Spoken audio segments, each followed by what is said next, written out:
lineouts, rucks, engage! What an amazing try! tries, and tackles, dissected by South Africa's top rugby minds. That is world class! This is To The Last Drop, your weekly in-depth rugby podcast with Liam Carme and Brenden Nell. Liam, it's a weird week. It's in the middle of the Six Nations. It's a big North-South derby in Cape Town. And we've got a special guest tonight. So, yeah, a huge week for rugby, even though there's not much other rugby going on in South Africa. Well, for our guest, we might as well tell our listeners and our viewers who that guest is. It's Stormers Director of Rugby, John Dobson. So it's a big week for him and for the franchise because this is an opportunity to get back on the bike, as it were, and get their campaign, give it a bit of a kickstart because they haven't been that successful on the road. They are, however, unbeaten at Cape Town Stadium, and they're hoping, starting this weekend, to turn that into a bit of a fortress, as it proved a few years ago on their way to the championship, the inaugural championship. But it needs to start this week. Well, they don't really have much room to maneuver because if they don't do it this week, then their top 8 position is also in doubt, and they've got a lot riding on this game. The Bulls are just as desperate. They want to break their duck in Cape Town for the first time in the URC. So they've got a lot to play for. Also a bit depleted, injuries, both teams. So it's going to be very interesting. But yeah, let's go straight into our interview with the one and only John Dobson. Always a character, always somebody to chat to. And looking forward to this, yeah. Yeah, absolutely. It's the big derby week. It's North-South, the one that really gets us going. And special guest today, all the way from Cape Town, John Dobson, coach of the Stormers. Dobbo, welcome. Welcome back. It's not your first time on the pod. It's always good to have you here. Thanks, Brendan. Thanks, Liam. Thanks for having me back. Scared of what I'm going to say because you two do give me the chat. So I was going to say anything that's going to go up on the Bulls team wall. But it's great to be on this podcast. So it's proving very popular rugby one in South. What is the popular one in South Africa? So thank you for having me. No, thanks. I think Brendan and I have both written stuff in the past that have gone up against the Bulls. Especially me. So, yeah. I was going to ask you, Dobbo, my first question is quite an easy one. Are you looking forward to seeing your mate, Jake? Question, Brendan. I think they won the last game. I think there's rivalry. It's good. From what I spoke to our head office today, we'll sell out, it looks like, quite comfortably for an ordinary league game. And a lot of that's to do with the hype of North-South, Bulls, Dobbo, Jake. It's a lekker occasion. I won't be saying that on Saturday afternoon at 1:30 when I'll be self-medicating with that. But I think, it's great for sport. It's great. This rivalry is great for sport. So I'm not sure we'll have a beer, but I'm looking forward to seeing them. What is your capacity now with all the banners and stuff over seats and all kinds of things in the stadium? What is your capacity? I think we'd take some pride in the fact that we're the one team that's never done that. We don't do that. We sold out for the Sharks game on the 28th of December, literally sold out, and we'll sell out this week. And it's about 55,000. So that's great for a game. And I think we'll get there with the new ownership, but we're not the best. We haven't got beach parties and Cucumber Zoo, or do they even still exist? Nikas are playing and water slides and a million complimentaries. We're very much old school in terms of come and watch. They are improving the outside match experience a lot. But I think to sell out twice in, what would it be, 5 weeks for their local derbies. They're not league games, but it's brilliant. I think we are the most supported team in URC in terms of crowd attendance, and that's great. We just need to get some better results and hopefully go better. I suppose you also have enough going on around the stadium within the kilometer, 2 k's around the stadium. So that is a huge advantage. I'd imagine that's an advantage. Certainly different to Ellis Park, isn't it? It is. It depends what your tastes are. Yeah, if I was going to say, if I was looking for a bumper for my Ford Cortina. There used to be a place called Vegkop. It was a bar down the road about 500 meters away. And it was called Vegkop for a reason. Is it still going? Is it still... Not as far as I know. I haven't been there for years. But it does. They actually look at the FR Stadium. They look at, obviously, they can monitor which gates people are coming in. And it's been a big trend away from, as rugby's taken more of a stronger hold in that stadium, is more and more people coming from what would be the northeast corner, which is the waterfront. And so it's a pretty compelling environment and a great part of the town. So that certainly helps a lot. I was going to say, to me, it's great that the North-South derbies are this well contested. And last year the Bulls were sold out as well. So hopefully this trend continues. It becomes like El Clasico around South African rugby or URC rugby. So that's great to me. I suppose, I mean, the one player I think you're probably missing in the Bulls game the most is probably Mani, because he tends to, every single time, and Jake said it this morning when I spoke to him, he said the one player they hope he's not playing is Mani, because he always tends to play his best game against the Bulls. Yeah, it's true. Yeah, he plays really well in that game. I think maybe because it's a place where he comes from and wants to prove that they shouldn't have. I don't know the circumstances of how he left, because when he came to us, he actually came from the Sharks. But yeah, Mani, Warwick, they tend to perform in those sort of games. But yeah, tough for us without three playmakers really in three potential fly-offs: Mani, Warwick, and it's a big part of Mani, Damien, and Sasha. But yeah, that's what it is. We're going to have to fight.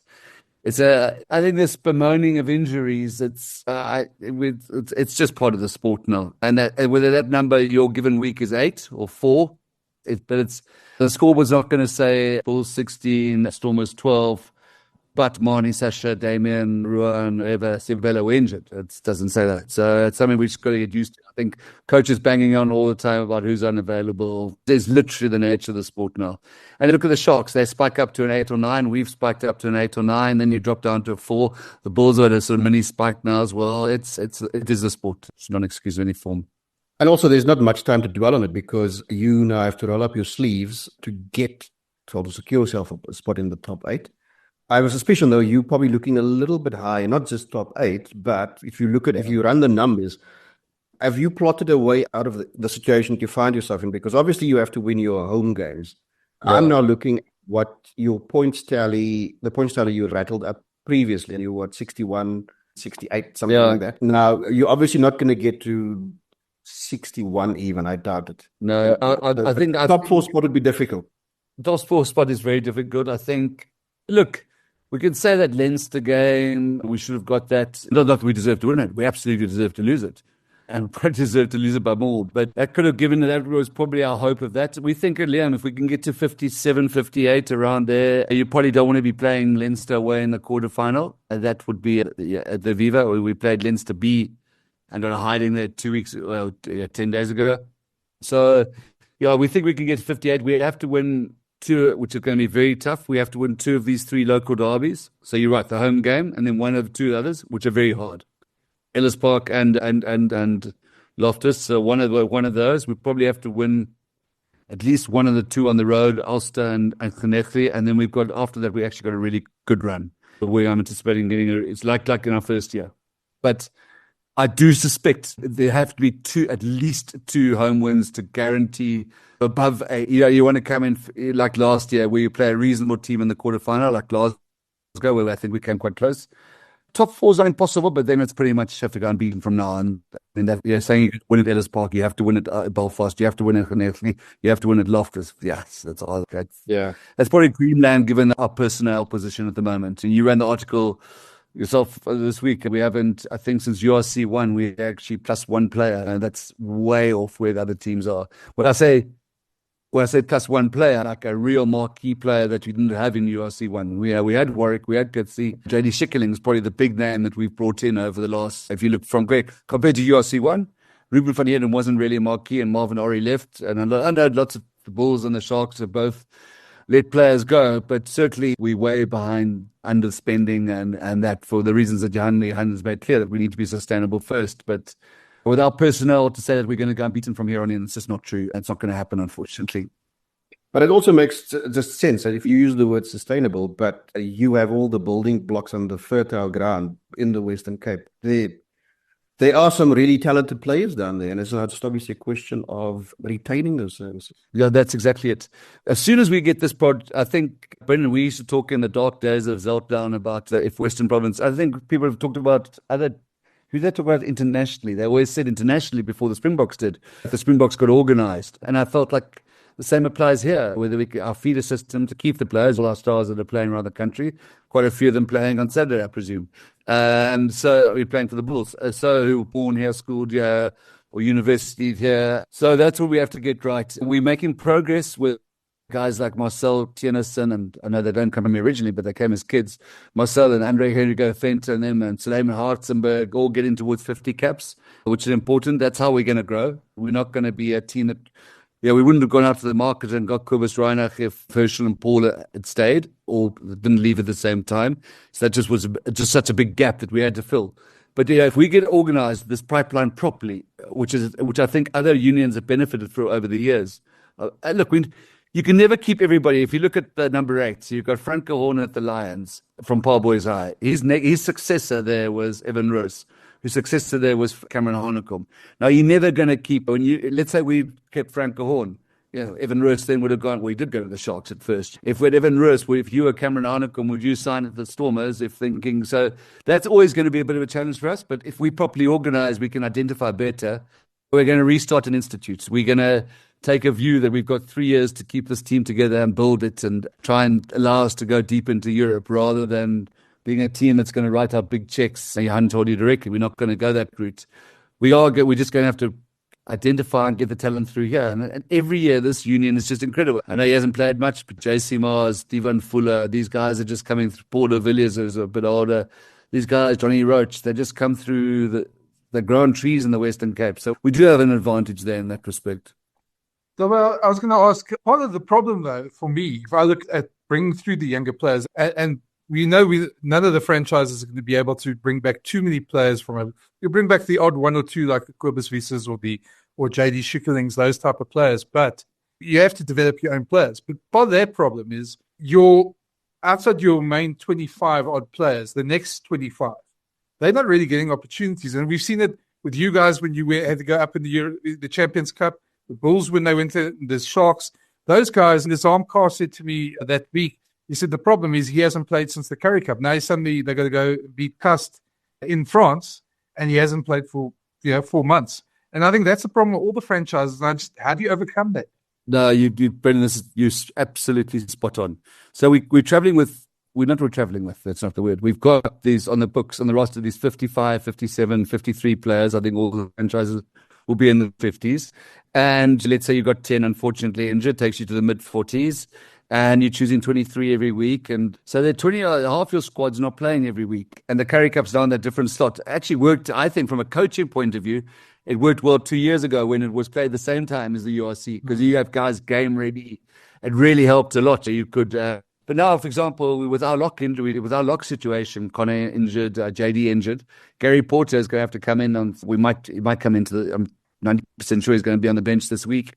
And I don't know when Gary last played a game. And so we can get friendlies. We can play Boyland, and I'm sure the Bulls can play Griquas or the Falca, and we'll play the universities, and they can play Tuckies and that. But it's not quite the same. So this is a challenge, and we're paying a lot of players, but we can't not have them, because you've got to have a fourth hooker. You've got to have 4 tight heads. So that numbers just get to the 50s easily. But those guys aren't getting any better. So I actually would prefer the Currie Cup back in the slot, or we have to have another form of Vodacom Cup, for which there'll be very little commercial argument or support. Or we must enter the SA Cup. But the problem is a Bulls B team would probably do very well in the SA Cup, and the smaller unions we marginalised. So I actually don't know the solution, but it's bad at the moment, Brent. It's really... So I look at all our players' game time, and you've got a guy like Ruben van Heerden on 1,000 odd minutes in a season, and you look down, there's one guy with 12. It's poor. Scarra Tabini's on 12 minutes this season. It's poor. I actually forgot about Scarra. It's weird because he's not a guy you normally can forget. Away from you've got a new role as well as director of rugby since we last spoke to you. I think you just got into it then. And you said to us just before we started recording, you're a lot more relaxed now. Tell us a bit more. How has it made your life a bit better coming into that role? We obviously remember the dark days of Zelf Maria, as you said. But other than that. No, I think we kept this place together, and it was tight. It was really tight. And I think it's well known how often I was called into board meetings and that sort of thing, and to account, and various levels of mismanagement and interference. And then we went into administration and by SA Rugby, and I knew it was temporary, but it did allow us freedom of operation. And I think other unions are probably irritated because SA Rugby underwrote us that we could pay our salaries. But why I'm saying relax is we've got a really mature ownership now. You both of you been around long enough to know Western Province has been even before, for a long time, a very political, unsettled union. To have the Stormers, to have it guys developing with a top ticketing system or the kit or the travel or that, and defined budgets and much better infrastructure, the training facility and diets. It just feels like and a guy with a 3-year plan to make us to build a team that's competitive in Europe, admittedly, without going to write big checks for players from outside. It just feels like these guys, they're not taking a short-term view. I think they would like, and I also would have liked a couple of better results this season. But I say it's more relaxed. And also, we're going to reopen an institute. I'm sure that'll happen. Institute, our recruitment's going to get much better. It's a much more professional organization than we were. So, it doesn't give me a free ticket in terms of results. But I think that the combining of the roles, and I think was about, I want to have the Stormers to look like a certain environment. I think you've got director of rugby and a head coach, then there's a case you don't have that. You don't have that alignment of what you're trying to do in the organization, which is grow our own talent. I think at some stage I'll have to choose. I think you can't do both forever because 21's recruitment, the institute will become a bit much. But at the moment, we wanted this sort of initial phase. It made sense to make sure we got the right culture and environment in the Stormers side of things. But it's wonderful to have supportive owners. I know the Sharks are very blessed with that. I know the Bulls are. It's made a huge difference. Just so unused to it. I'm sure at some stage they're going to want better results, but they are of the view that the squad, and Liam, we wrote to this, that it's going to be a while before we're going to invest heavily in the squad and probably happen organically. So you can't have that and then expect to have the strongest to be in the European Cup semi-finals. It's just, but there's a plan, and there's a 3-year plan, which is great because it keeps me in work for a while. But then also, if you develop that culture, obviously you're breeding from within. But then from the outside, for players looking in from the outside, Cape Town then becomes a destination of choice if you are going to make a move somewhere. Yeah, that's, I think, one of the biggest things that have helped us is Val de Vie. Because as much as I don't like golf estates, I can't play golf, and there are a lot of Springboks in Val de Vie, more in there than in Makwera. And those guys want to come and live there. And if you're going to play rugby and you live in Val de Vie, I'm being flippant. So the fact that Cape Town is I'm not being untruthful, but Cape Town's a world-class city, and I think the fact that they've got a team that's administered, a team that's well administered in a great stadium, it's really, the phone rings. We were dialing around. I made a joke. Pep Stores in 2021, trying to find anybody who's prepared to come and risk playing in Cape Town. We might not get paid. The salary was discounted. The team was was average. So now with the phones ringing to us the whole time to say, can you have it? So, it's just a much nicer position to be in. But there is a lot of people want to come and play at the Stormers now, which is great. And I'm not saying because of the team, it's because of Cape Town, the environment. It's not just certainly not because of the coaching, I can tell you that. I'm not going to say, I think it is because of the coaching. You used to say yourself, so got to give you a compliment here. They also say, fish rots from the head. So when things go bad, they blame the guy at the top. So you got to take the credit as well. There's some other youth.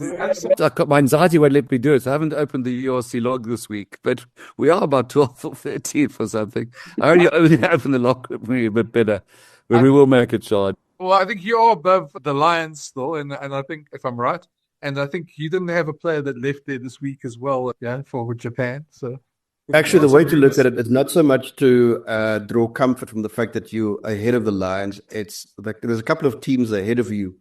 You'll then see the names and think, why are we below these teams? They're imminent. Yeah, that's what I think. We will put together a little bit of a we will put together a little bit of a charge.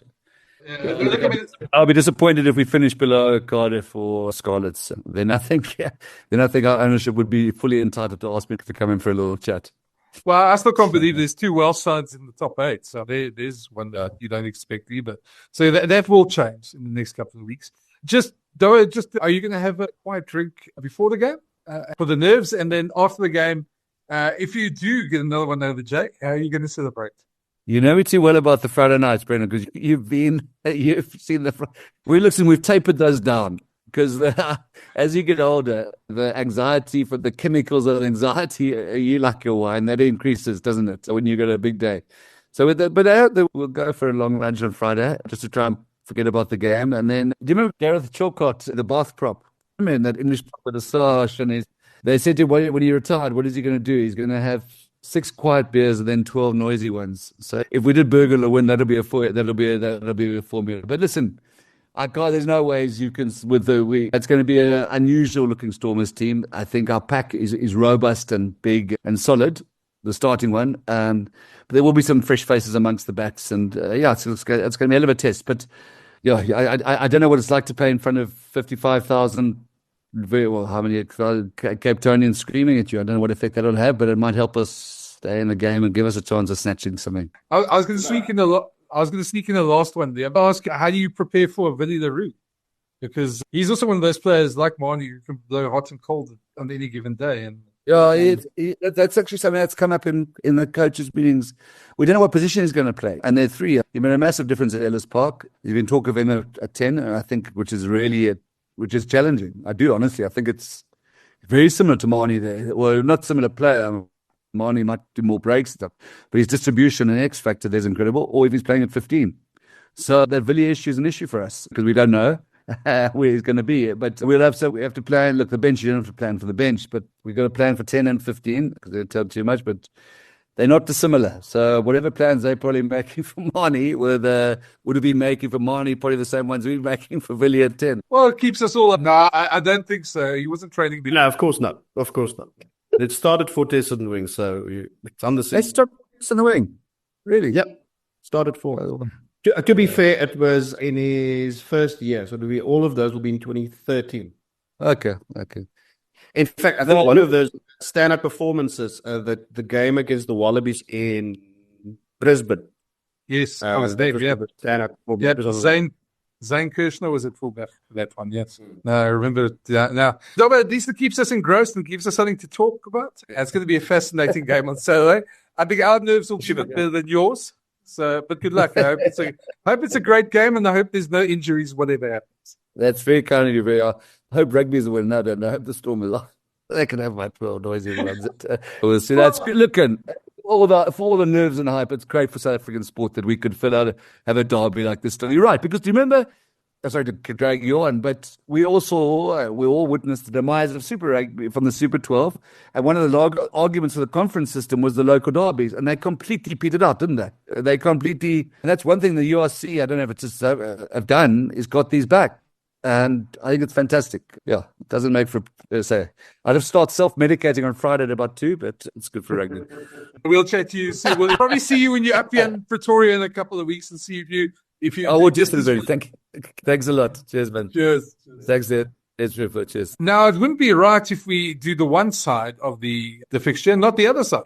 So while we didn't have Jake on as a guest this week, I did catch up with him this morning and had a bit of a chat to him about just going to Cape Town and trying to win there. So I posed a couple of questions to him, so have a listen. Jake, obviously the Storm is going to be desperate with their log position. So were you expecting that from them? Obviously, they can't afford to lose it as well. So. Well, that's what's so nice about derbies. We've been in a situation as well, Brenden. We've played them a few times in a row now. I'm talking about the last couple of years where we were also desperate and we never got a win. So, but saying that, I said to someone now coming here that when the Bulls and the Stormers is the big game of the year and we're doing our jobs, so then we're doing something right. The day that people don't talk about the North-South derby as the big one means that we're not doing our jobs. And all I hear now is there's 40,000 tickets sold. And that makes me happy because it means that people still see the North-South derby as one of the big clashes in the calendar. And so we also want to be desperate to win. We want to finish as high up as we can because we know what home ground advantage means in the back end of the competition. And therefore we need to win these games as well. So it's going to be an interesting clash and I'm looking forward to it. Anything different that you're doing? You guys haven't had that much success in Cape Town? You've got the monkey off the back last year. Yeah. Try to find another hotel, to be honest, and I don't mean that we thought maybe we changed a lot of other things that are happening in and around Cape Town that don't make it that easy. And that was just something we discussed. I'm not saying that there's anything wrong. We just thought maybe there might be a way in changing the stimulus a little bit. I'm not superstitious at all because we've never played the Stormers first week in February when we third on the log and they 12th. Never played the Stormers when we haven't had a 10 that we could start with. We've never played the Stormers without their number one lock and their number one fullback in Damian Willemse.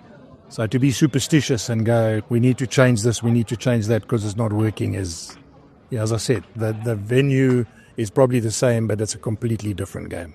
Just that you don't have both your captains for this game, and I'm not sure who else is not available, but No, those two aren't. Brendan, one thing that I've said to you guys many times, and you've been with me for a long time now, is Robbie's is captain, Marcel is captain, Ludwig's captain, Nazamka's captain. So we're not in a situation where we won't have leaders on the field. I'm comfortable that whoever takes the armband is going to get help from the other 3 or other 4 that are on the field. And don't believe it's just the captaincy that's going to win it this week. It's going to be everyone on the same page. yeah, just Jake obviously reports on the weekend that you guys trying to sign Video again on that. Just after his performance at Ellis Park, the fly-off situation, just your thought process going into this weekend? Yeah, let me just say, Brent, we didn't want to re-sign him. The bottom line is he had an option to leave, and I think what's happened is he's probably rethought about the fact that he might want to keep the option of staying here. And we're over the moon about that because it wasn't our call for him to leave. It was just an option of 2 + 1. If you want to stay, we'd like you to. And if you don't, then we understand. And as it's turned out, I think I get the feeling, it's not formal yet, but I think I get the feeling he would like to maybe look at an option of staying. And that's fantastic. I know he jokes about it because he says fly halves earn more than fullbacks. So again, he'll have to go and see Edgar and work out what fly halves get that play fullback, because I'm not sure if it's the same as if you're a fly half that plays fly half. But last week he turned the game on its head. He's definitely 2 weeks ago. We know what he offers us. We know how good he is. We know when he's on song how important he is to us.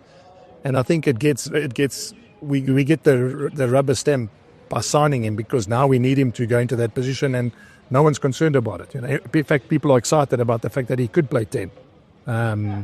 And that's what's so nice. It means that 2 years ago when we brought him back and we actually signed him for the Bulls, it's actually worked out in our favour, because we've got a lot of good performances out of him in the last 2 years. Big fixture this weekend, Liam, so I'm looking forward to that. But I must admit, this last weekend we were supposed to be all off.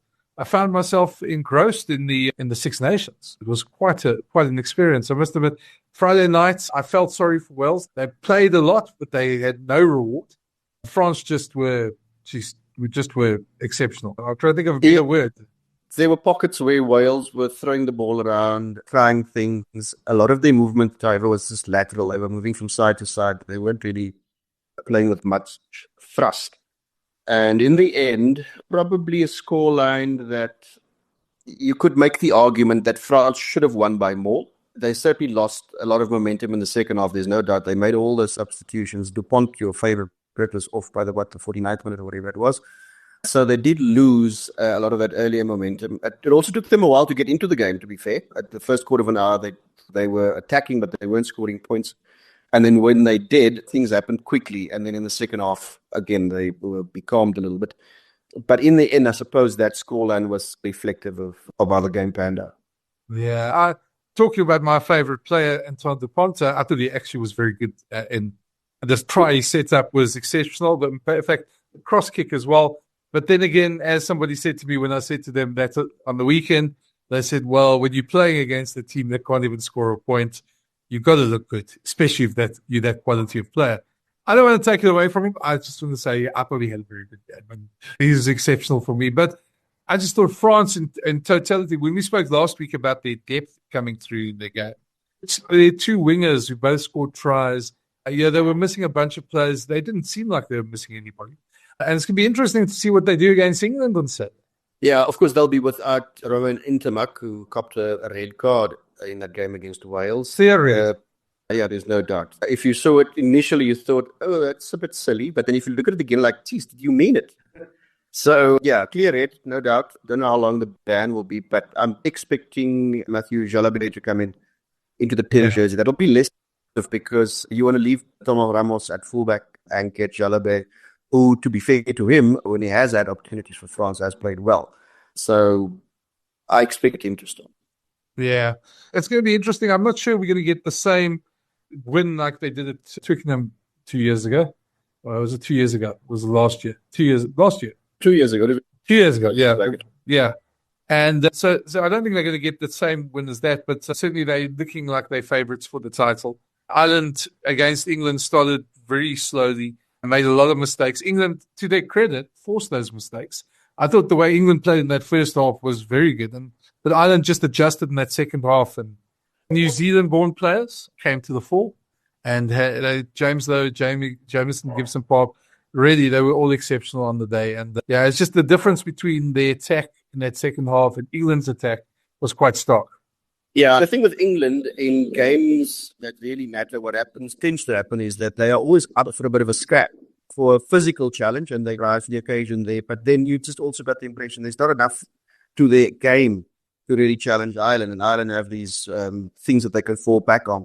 It's hardwired in their DNA now. So, and that essentially was the difference at the end. Ireland were clearly the better side. Yeah, I thought Tom Curry had a great game. I thought he was really good. And I thought in fact, all three loose forwards, but what they gained at the breakdown, they lost in the line out quite badly. And especially in that second half, it came back to haunt them. So, yeah, England again, I don't know, every time I stick to my theory that they're either bordering on world champions or teetering on disaster. They're never quite in between. And I see the same sort of reactions I expected came this week. Every columnist I read in the UK has got a plan for how Steve Borthwick can correct everything. I don't know. I don't think they're that far off, but I think to beat France, they're going to have to put up an exceptional performance because that French team just oozes confidence at the moment. Yeah. Look, last year, France just about stuttered in front of their home fans against England. They won in the end. They won 33-31. But it was a very jittery performance. It was one of those games where you got the impression that please let us not lose to England, instead of just going out there and playing normally. And England ran them close. The last time they played at Twickenham, of course, France won well. 50, they put 50 on the board against England. I don't expect that to happen, but I expect France to win again. It goes to, if you could probably go back to the Ireland game, you've got a team in its development that's much further down the road than is the case with England. And I think that will find England out again. Scotland, Italy was pretty much as we expected. The Scots started hard and fast, went up 14-0. Italy came back at this stage, really clawed their way back. But this was always going to be a day that Scotland were going to win. You could see it from the start. And I don't know, Italy, you wish they had a bit more firepower, a bit more grit. But you always get the feeling that the teams with a good strike rate out wide are always going to catch them in the end. So, yeah, not unexpected. And, I think there are much bigger challenges for Scotland awaiting. But Italy can certainly target Wales to make sure they don't finish last. Absolutely. In fact, Italy boasts 2 wins over Wales over the last 3 years. Oddly, though, both of them were in Cardiff. They will be absolutely desperate to win in front of their home fans this time. And if they do, and I know there are a few people who already said that this is just about the most important game for Wales in the last decade or 2 decades. Notwithstanding the fact, of course, Wales have played in World Cup semi-finals and have been involved in some serious matches, deciders in the Six Nations. It is going to, I suppose, fuel the debate about who should be playing in the Six Nations if Wales continue this losing streak. Because if they lose this one, it'll be 14 in a row. And then every prospect of ending the championship with 17 straight losses. Of course, that's not great. Yeah, so both teams will be desperate. As much as Wales would want to obviously get that much-needed win, Italy will want to show that they belong in midfield and would not want to be lumped with Wales. So there are a couple of interesting dynamics to this game. And it should be interesting. I'd still go with Italy. I think Wales will have to play really well. Yeah, I get the feeling. Yeah, when I look at Wales at the moment, it reminds me a lot of the Ellis Park years of the Springboks, that we talk about big games and they have to win and things like that. It's a disaster if they don't win. But where Wales are at the moment, you can't really call this the biggest game. As you said, they played in Grand Slam deciders, Six Nations deciders, World Cup semi-finals. It's a bit ridiculous to say this is the most important game. I also read that and chuckled, but it just almost feels to me that they're in the same spot where the Boks in a way were when Ellis Park was in charge, and you almost hope that they don't lose. That so every game becomes this backs against the wall, must win type thing, and it doesn't really address the larger problems in Welsh rugby. Which, and I don't know, it's going to be interesting. I'd also back Italy, and I can't see Wales putting this off. If they do, it's not going to solve many of their problems. Maybe just give them a little bit of relief. But they need some big changes. It has to start somewhere. So a win in Italy will certainly, well, for them, hopefully kickstart something. But yeah, I think you're right. It doesn't ease all the pain and the ills there are, but it will be a good starting point. Just saw today, before we started recording, Ireland have announced the summer tour while the Lions are away. They're going to Portugal, Georgia, and I think Romania, I think is the other one. I may be corrected, but nice to see them actually going to some of the European nations for a summer tour rather than going over to America and Canada or something like that, which these sides normally do in these years. It's just nice to see them help the development there of those sides as well. Absolutely, to be commended. We will have to wait and see how strong that side is, but I think in terms of intent, I think it's a wonderful initiative. Ireland, I give them a lot of kudos because they bring that emerging Ireland side out to play the Pumas and the Cheetahs every year. So there's definitely stuff going on outside the test window to try and develop younger players. And a lot of teams could learn from that. Anyway, but let's do a quick fire. I think we both say France over England. You want to give a points margin there? Say France by 8. I'm going to go a bit more bolder. I'm going to say 22. France by 22. I'm feeling very bold today. Just that England do show a lot of mongrel, and I think they'll be up for it for a while. And then again, there won't be enough. Mongrel doesn't necessarily win either game. Yeah, and as we said, Wales, Italy, I think we both go for Italy. I think it's going to be a close game. It'll be one score. Yeah. But it'll be Italy for both of us. And then the other one, obviously, Ireland, Scotland. Yeah, I don't see this as the year that Gregor Townsend gets that win. I think Ireland are too street smart. I've got too much in the bank. It's going to be difficult for them. Yeah, in fact, I'm going to give it to them by like 16 points. Yeah, I think it'll be a similar game. It'll be close for the first 50-odd minutes, and Ireland will pull away in the end. So, yeah, pretty much to script from what we're expecting in those games. Yeah, other than that, it's just a big game in Cape Town.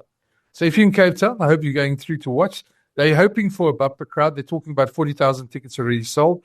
Hopefully they can push that out to near sell out on Saturday. So if you're around there, go and watch, go and support. Even if you don't support the two teams, it's going to be a fantastic day of rugby in Cape Town. Yeah, I spoke to their CEO last week, and he was very hopeful. In fact, he said they were on course to get a sellout. So let's see if that materializes. I hope they get a big crowd because, look, it's always one of those blue chip fixtures on our domestic calendar. So, yeah, that should be a good occasion. Well, we'll chat to you next week. It's been a wonderful week again, then. I hope you're going to enjoy the rugby somewhere. Are you going down to the game? No, I'm not. For once. Okay. Cape Town versus Alpha Liam this time. But so, yeah, I'll be watching it every year for it, and we'll be hoping that it's a decent game with not too many injuries. I think that's the one thing I hope for both teams. No more injuries. Fingers crossed. Anyway, that's it all for us. We'll chat to you guys next week. Cheers. Thanks for listening. For the latest insights and rugby analysis each week, plus new episode alerts, please follow or subscribe to the series. Or find all episodes at jacarandafm.com or the Jackpot app.